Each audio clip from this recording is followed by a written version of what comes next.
देश में corona virus के नए मामलों में बेशक कमी देखने को मिल रही है, मगर मौत के आंकड़े जिस रफ्तार से बढ़ रहे हैं उसने लोगों की चिंता को बढ़ा दिया है। केंद्र सरकार का कहना है कि टेस्टिंग बढ़ाने से कोरोना को काबू करने में काफी फायदा हुआ है। पिछले 14 हफ्तों में 2.5 गुना तक टेस्टिंग बढ़ाई गई है। इससे संक्रमण का पता चला और उस पर काबू पाने में मदद मिली। सवाल यही है कि जब कोरोना के केस कम हो रहे हैं तो मौत का आंकड़ा आखिर बढ़ क्यों रहा है?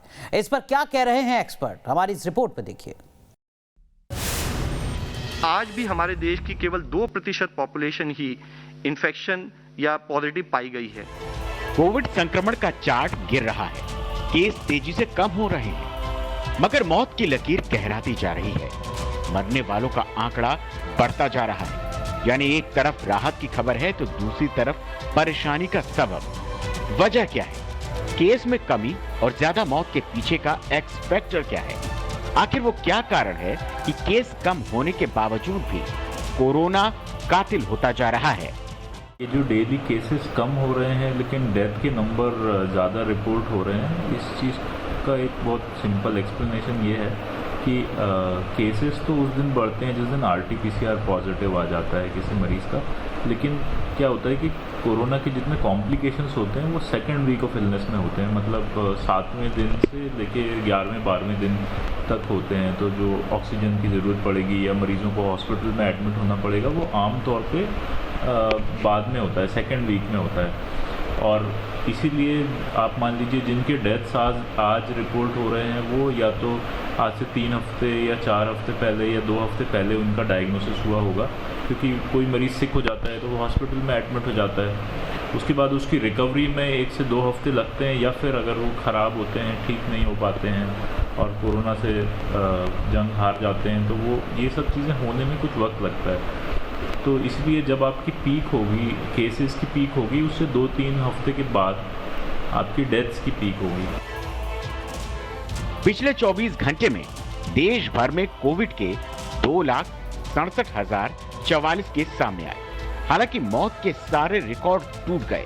देश में कोरोना का क्या ट्रेंड है, इस आंकड़े से समझिए। कुल 3,26,256 केस सामने आए। मौत का आंकड़ा 3,889 रहा। 15 मई को कुल केस 3,10,757 और मौत का आंकड़ा 4,077 रहा।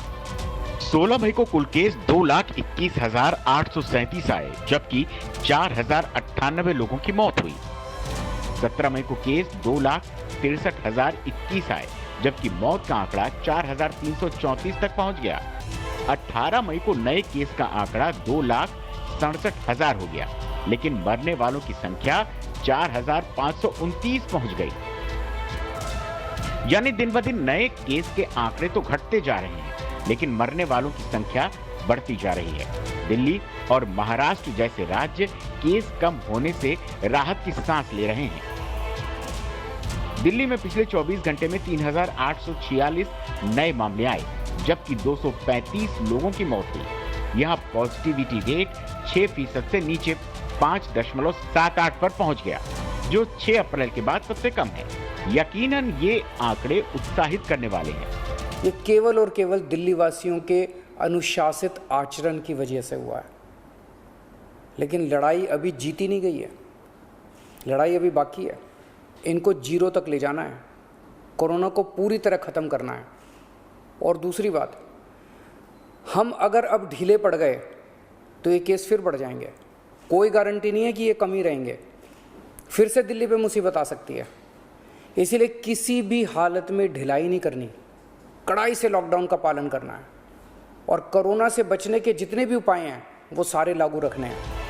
ठीक दिल्ली जैसा ही ट्रेंड महाराष्ट्र में भी दिख रहा है।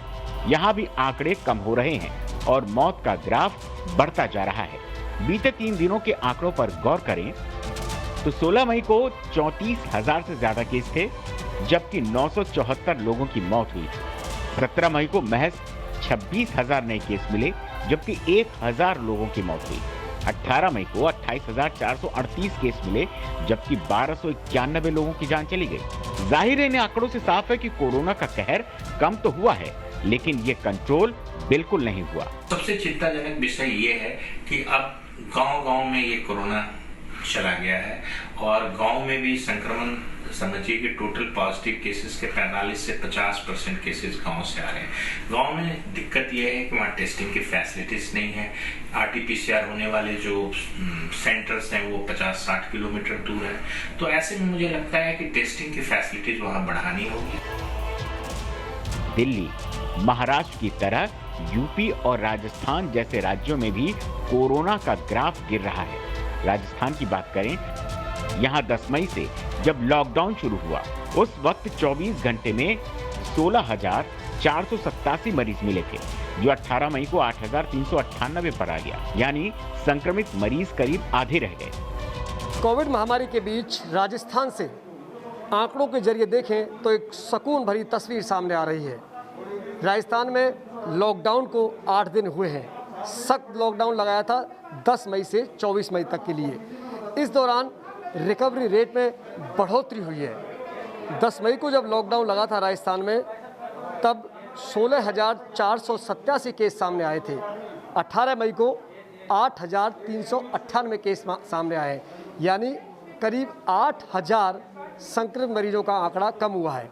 इसके पीछे वजह हम तस्वीरों के जरिए आपको बताएंगे कि लॉकडाउन में लोगों ने कोरोना की गंभीरता को समझा, कोशिश की सरकार की सख्त गाइडलाइन की पालना की जाए, और दूसरा वैक्सीनेशन के प्रति बढ़ता लोगों में रुझान।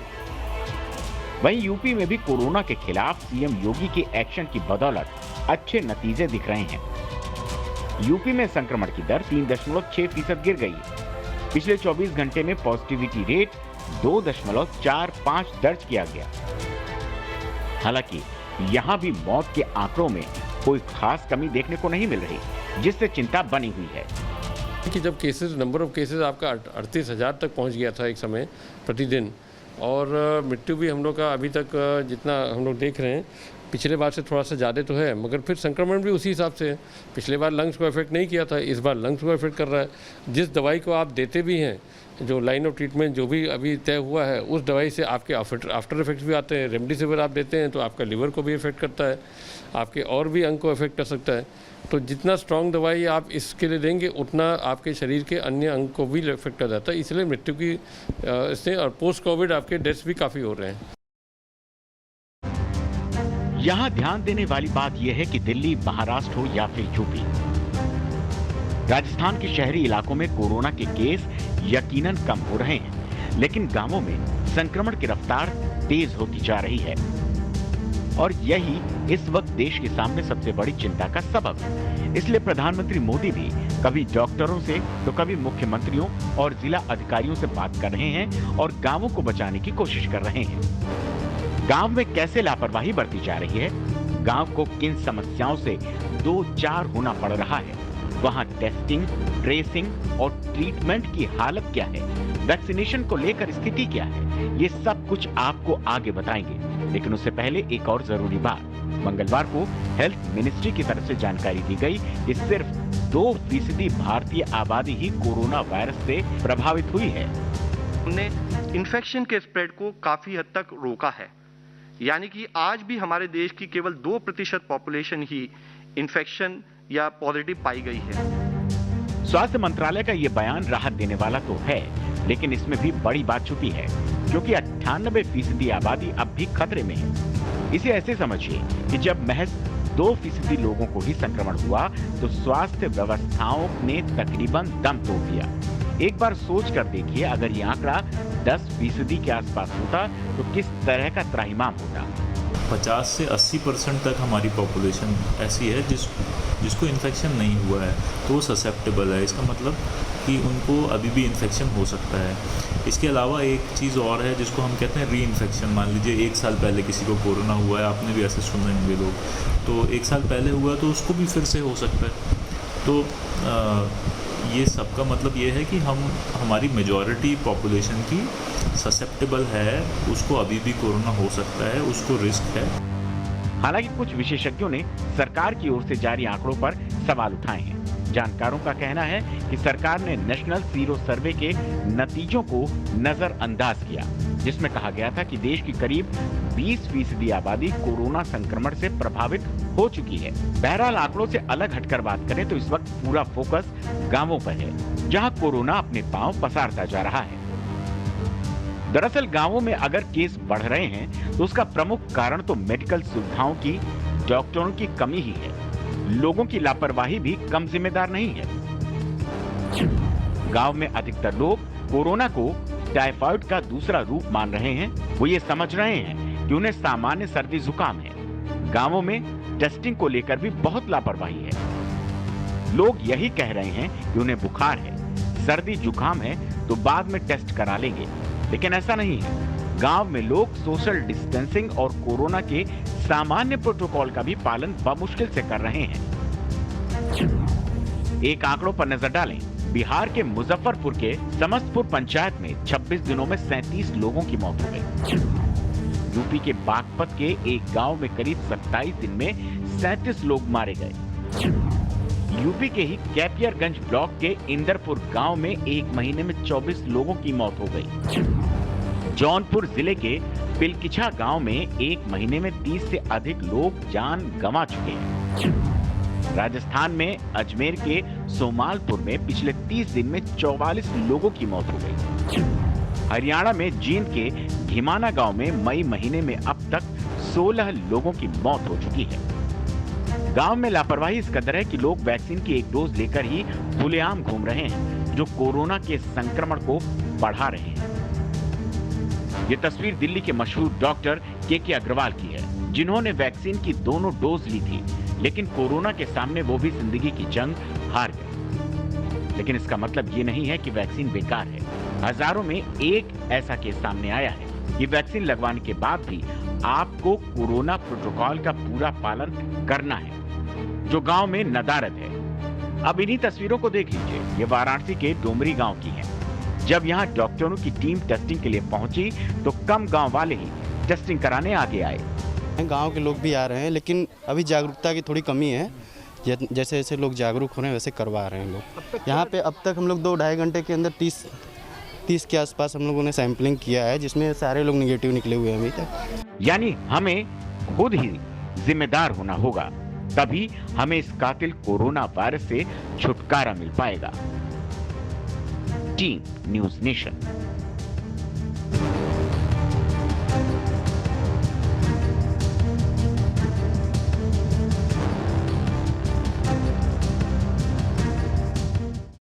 अक्सर विपत्ति के समय इंसान ऊपर वाले की ओर देखता है, आस्था और विश्वास में डूब जाता है।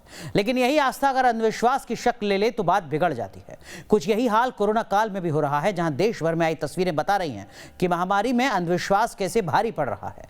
हम आपको ये खबर तो दिखा रहे हैं, लेकिन साथ ही गुजारिश भी कर रहे हैं कि किसी भी बीमारी को आस्था या अंधविश्वास से ना जोड़ें।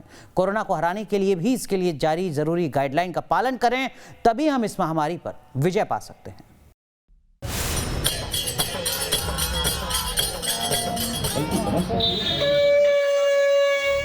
ट्रैक्टर पर हवन,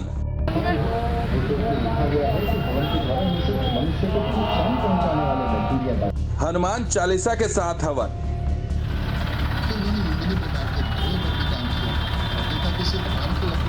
धुएं से कोरोना भगाने का उपाय,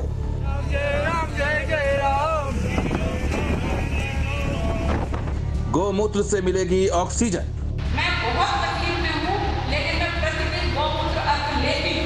तो कहीं कोरोना भगाने के लिए पूजा पाठ।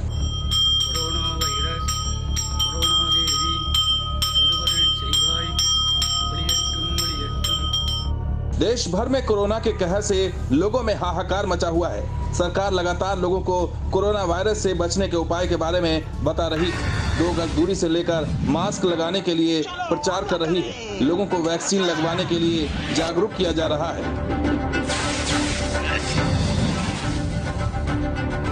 बावजूद इसके महामारी के इस दौर में देश के अलग अलग हिस्सों में कोरोना को भगाने के लिए या उससे निजात पाने के लिए ऐसी खबरें और तस्वीरें आ रही हैं, जिससे आप भी ये सोचने को मजबूर हो जाएंगे कि क्या हम वाकई 21वीं सदी में जी रहे हैं, जहां वायरस के संक्रमण से बचाव के लिए लोग अंधविश्वास का सहारा ले रहे हैं।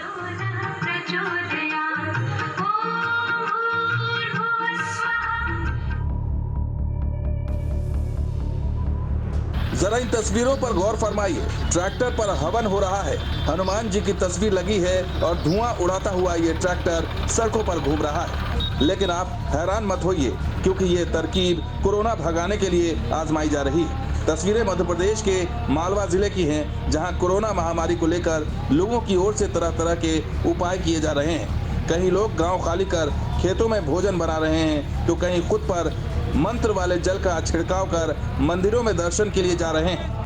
लेकिन जिले के कानड़ में कोरोना महामारी से छुटकारा पाने के लिए अलग ही नजारा देखने को मिला, जहां कुछ युवाओं ने एक ट्रैक्टर ट्रॉली में हवन किया।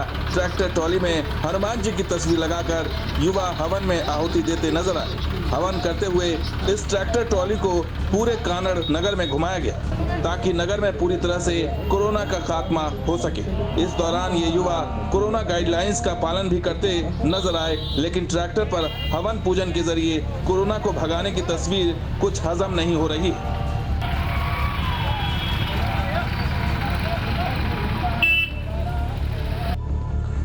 मध्य प्रदेश के मंडला से आई ये दूसरी तस्वीर देखिए। यहाँ भी कोरोना को भगाने के लिए गांव वाले हवन कर रहे हैं। गांव वालों का मानना है कि कोरोना संक्रमण से उपजी महामारी से वातावरण प्रदूषित हो चुका है और वायुमंडल में कई तरह के वायरस फैल चुके हैं, जिसे नष्ट करने के लिए हवन और पूजन पाठ जरूरी है, ताकि वातावरण फिर से शुद्ध हो सके।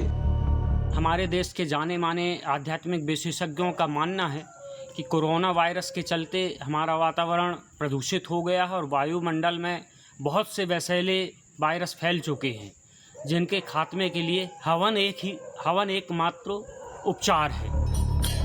लेकिन इन लोगों को कौन समझाए कि वायरस से निजात के लिए हवन पूजन की नहीं, बल्कि कोरोना गाइडलाइंस का पालन करना जरूरी है, जिसमें मास्क पहनना, 2 गज की दूरी रखना, साफ सफाई रखना जैसे उपाय अहम है। साथ ही वैक्सीन की डोज भी आवश्यक है, तभी प्रार्थना के साथ बाकी उपाय भी कोरोना को हराने में कारगर साबित होगी। आजकल ये भी सुना गया है कि बहुत सारे लोग पेड़ों पर चढ़कर ऑक्सीजन ढूंढ रहे हैं ताकि कोरोना से बचा जा सके। इन लोगों के बारे में यही कह सकता हूं कि काश कि पहले ये अच्छे प्लांट्स लगाते ताकि खूब सारा ऑक्सीजन हवा में होता। हाँ, कोरोना से बचने के लिए पेड़ों पर चढ़ने की जरूरत नहीं है। अपने डॉक्टर को मिलें और अच्छी औषधि का इस्तेमाल करें ताकि कोरोना से बचा जा सके।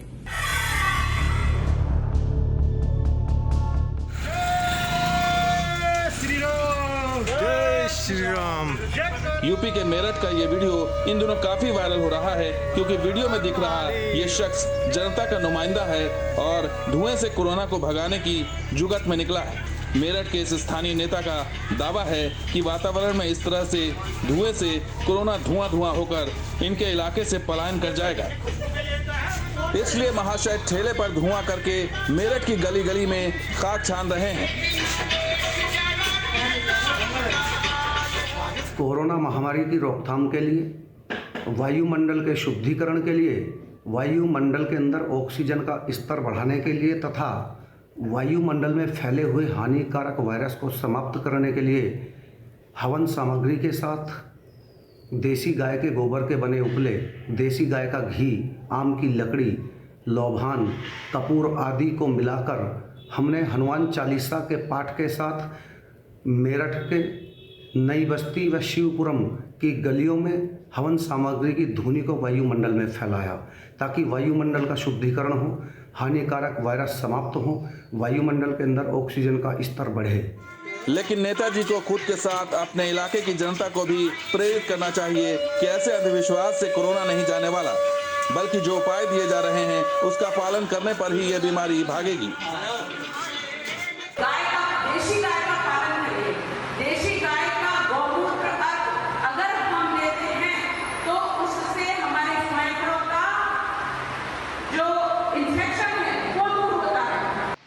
लीजिए, दुनिया चांद और मंगल ग्रह पर पहुंच गई है और भोपाल में बीजेपी की सांसद महामारी के इस दौर में ऐसी दलीलें दे रही हैं जैसे हम त्रेता और द्वापर युग में हो। खैर, इतना अंधविश्वास तो उस युग में भी नहीं रहा होगा जितना साध्वी प्रज्ञा जैसी नेता कलयुग में फैला रही हैं। उनका मानना है कि गौमूत्र पीने से न सिर्फ कोरोना का संक्रमण कम होता है, बल्कि फेफड़ों में इन्फेक्शन भी नहीं होता है। कुछ लोग गौमूत्र पीना या गोबर का इस्तेमाल करने के बारे में बोल रहे हैं, तो इन लोगों के बारे में मैं यही कह सकता हूं कि हमारे पास इस वक्त कोई भी एविडेंस नहीं है कि गौमूत्र या गोबर के इस्तेमाल से कोरोना कम होता है या उससे बचा जा सकता है। मैं यही सलाह दूंगा कि जब तक कोई एविडेंस ना हो इन चीज़ों का इस्तेमाल ना करें, क्योंकि ये नुकसानदेह भी हो सकती है। जय जय कोरोना देवी मंगलम பொங்க மனிதர்கள் வாழ திருவருள் செய்வாய்। कोरोना भगाने के लिए हवन पूजन के साथ साथ कई देसी नुस्खे तो आप देख चुके हैं, लेकिन अब जरा तमिलनाडु के कोयम्बटूर से आई ये तस्वीर देखिए। मंदिर में पूजा अर्चना और आरती हो रही है, लेकिन देव के रूप में यहाँ साक्षात कोरोना देवी विराजमान है, जिनके प्रकोप से बचने के लिए यहाँ के लोगों ने बाकायदा कोरोना देवी का मंदिर ही बनवा दिया है और यहाँ अगले 48 दिनों तक लगातार पूजा पाठ होगी ताकि कोरोना देवी लोगों को बख्श दे। ஒளியட்டும் ஒளியட்டும் அழியட்டும் அழியட்டும்।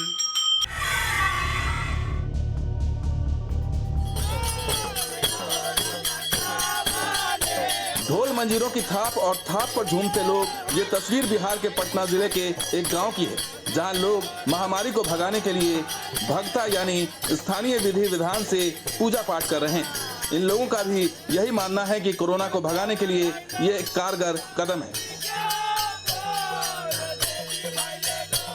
कोरोना का संक्रमण गांव-गांव में फैल रहा है और ऐसे में अब गांव वालों की चिंता बढ़ने लगी है।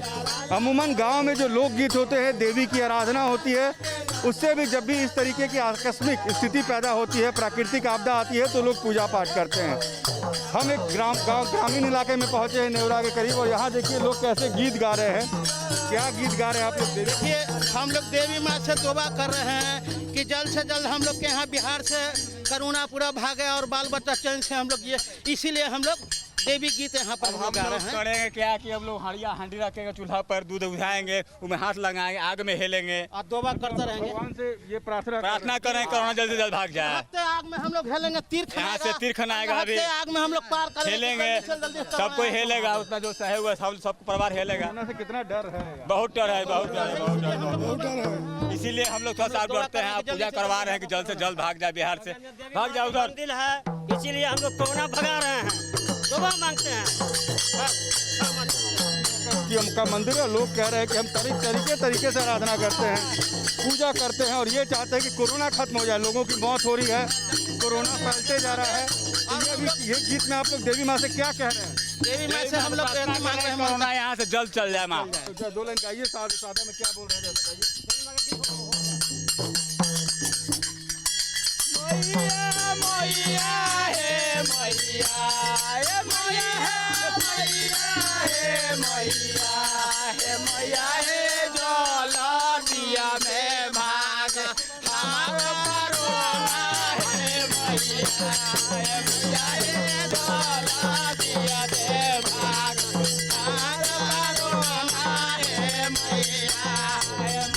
ये गीत और ये तस्वीर बता रही है कि बिहार में कोरोना का संक्रमण कैसे लोगों को कर रहा है परेशान।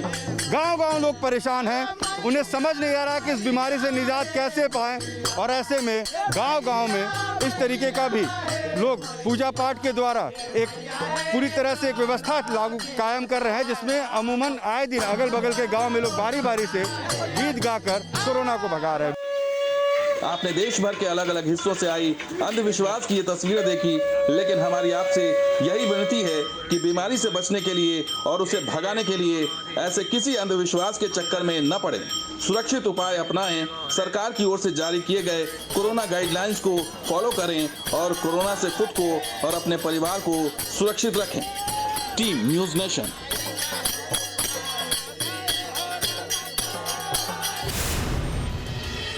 इस खास पेशकश बस इतना ही। आप बने रहिए न्यूज़ नेशन के साथ।